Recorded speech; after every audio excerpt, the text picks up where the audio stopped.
Located off the northwestern coast of continental Europe lies an archipelago of islands that most of you are probably familiar with. The thing is, the name of these islands and the names of the places that make up these islands are often used incorrectly. Moreover, how all the various parts of this archipelago are related to each other is pretty confusing as well. Learn more about England, Great Britain, the United Kingdom, and the British Isles, and how they're not the same thing, on this episode of Everything Everywhere Daily.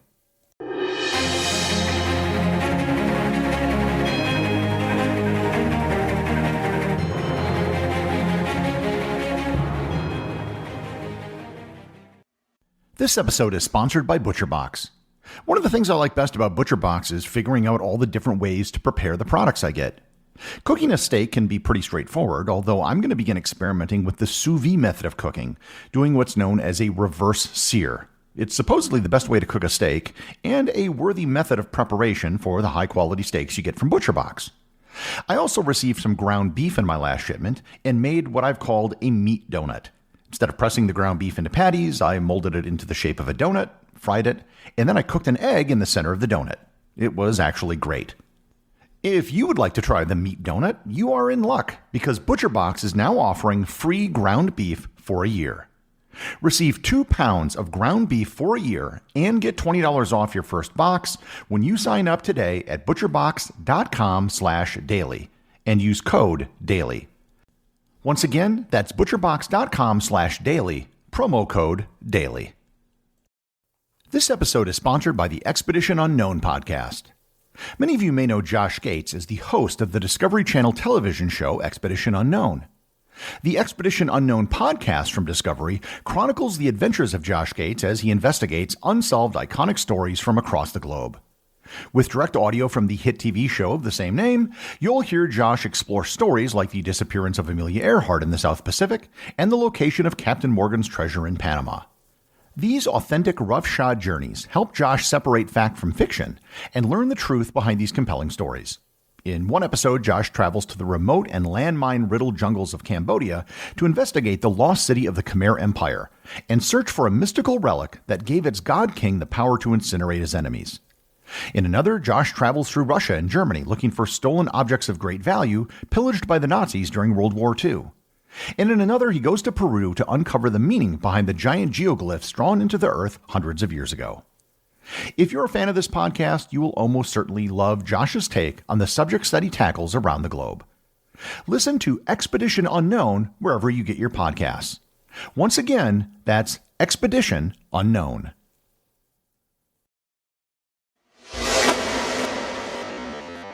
This is a topic I figured I should do an episode on because I've referenced it in so many previous episodes, but I've never actually put it all together in a single package. Many of you are already perfectly aware of what I'll be talking about, especially if you happen to live on the islands in question. Others of you are probably aware of most of what I'll be talking about because you've absorbed it over the years through osmosis, even though it was never explicitly explained in this fashion. Finally, some of you have probably been using some of the terms incorrectly and didn't even know it.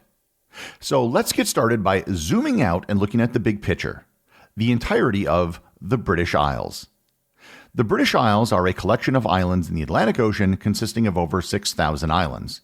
The largest island is Great Britain, more on that in a bit, and the next largest island is the island of Ireland. It also includes the Isle of Man, the Hebrides, Shetland, and Orkney Islands, as well as a host of smaller islands off the coast of the larger ones. And here I have to address the collective cries which are going out all over Ireland right now over the use of the term British Isles. The British Isles is just one of many geographical names around the world that have traditional roots that are disputed by other countries. These would include such things as the Persian Gulf and the Sea of Japan. In the case of the British Isles, it's muddied by the term British, which is the demonym for people who are citizens of the United Kingdom. The term British actually comes from the island of Great Britain, which is part of the British Isles. People in Ireland, or more accurately the Republic of Ireland, are not British, even though they live in the British Isles and, given the history of Ireland, are not keen to be thought of as British. This is sort of like, but a little bit different from, the term American being used to describe people from the United States of America, even though other countries are in North and South America as well. The term West Britain was attempted to be pushed on the Irish in the early 19th century, but that didn't go anywhere. There have been alternate names suggested to replace the term British Isles.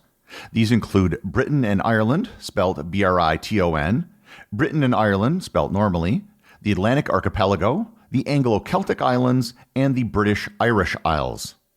However, none of these has achieved widespread adoption, so I'm going to continue to use British Isles, but with the recognition that most Irish people would prefer another term. Zooming in, we can now focus on the island of Ireland. The island of Ireland consists of two countries, the Republic of Ireland and the United Kingdom. In particular, the part of the United Kingdom on the island of Ireland is Northern Ireland, which is a constituent country of the United Kingdom. More on that in a bit. And technically speaking, the Republic of Ireland is not the official name of the country. The official name of the country is simply Ireland, or in the Irish language, Ira. The term Republic of Ireland is simply used to distinguish the independent country of Ireland from the geographic island of Ireland. How the island of Ireland wound up being split into two is the topic for a future episode, as there is a whole lot to that story. But as far as the name, the term Ireland can often be ambiguous, as it can refer to both the island of Ireland and the Republic of Ireland. What you're referring to will depend on context. For example, in some things, both the Republic of Ireland and Northern Ireland act together. The Irish national team in rugby union represents the entire island of Ireland. In the FIFA World Cup, however, the Republic of Ireland and Northern Ireland have different teams, but there is no United Kingdom team. The island of Ireland has a single tourism board representing both parts of the island. The Republic of Ireland is part of the European Union, and Northern Ireland is no longer. You can travel between the Republic of Ireland and Northern Ireland and not even notice that you've crossed an international border. So, Ireland is both a geographic island and a country that makes up most of the island. Sometimes the two parts of Ireland work together, and sometimes they don't. Between the island of Ireland and the island of Great Britain is the Irish Sea. In the Irish Sea is the Isle of Man. I've previously done an entire episode on the Isle of Man, so I won't belabor the point, but the Isle of Man is part of the Greater British Isles, but is not part of the United Kingdom, nor is it an independent country. It's considered a crown dependency. It isn't formally part of the UK, but the UK is responsible for things like defense and foreign relations, and the head of state is also Charles III. However, his position as head of state is Lord of Man, not King. Moving east, we get to the main island and the source of most of the confusion, Great Britain. Great Britain is the name of the island, not the name of the country. This is confusing because, as I mentioned, British is the demonym given to people in the United Kingdom, which is the name of the country. Actually, the technical name of the country is the United Kingdom of Great Britain and Northern Ireland. Adding to the confusion is that Great Britain is often used interchangeably with United Kingdom, even though it technically shouldn't be. For example, when I check reviews from the UK in Apple Podcasts, I have to put GB in the URL, not UK, which really confused me the first time I tried it. The British Olympic team is referred to as Team GB, which again is a technical misnomer as it really should be Team UK. The country of the United Kingdom of Great Britain and Northern Ireland consists of what are known as 4 constituent countries. One of the 4 is right there in the title, Northern Ireland, which I've already discussed. The other 3 countries are located on the island of Great Britain: England, Scotland, and Wales. And here I should note another confusing thing, the use of the word country. The 4 constituent countries of the UK are not countries in the sense that they are sovereign nation-states. They do not have individual armed forces, carry out their own diplomacy, or sign treaties. Northern Ireland is not a country in the same way that the Republic of Ireland is a country.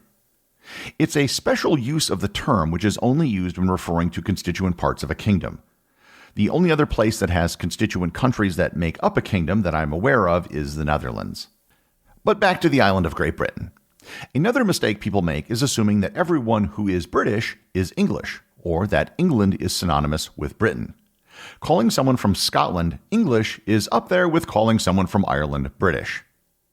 England compromises only 56% of the island of Great Britain, 34% of which is Scotland, and the remaining 10% is Wales.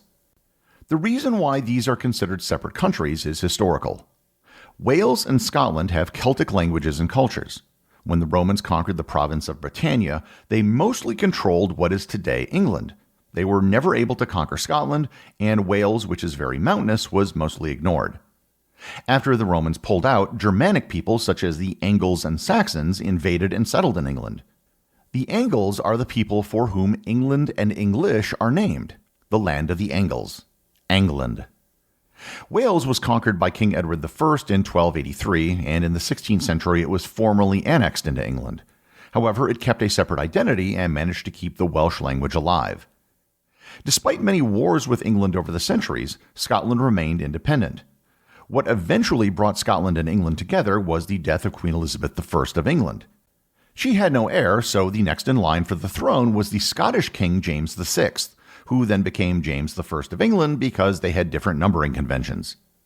They remained separate kingdoms under personal union, meaning that they had the same monarch. In 1707, the kingdoms of Scotland and England were unified as the single entity known as the Kingdom of Great Britain. So while Charles III today is the King of the English people, there is no title called the King of England. There is a single British Parliament located in London that passes laws for all of the United Kingdom. However, in the late 1990s, a movement towards devolution of powers created legislatures in Scotland, Wales, and Northern Ireland.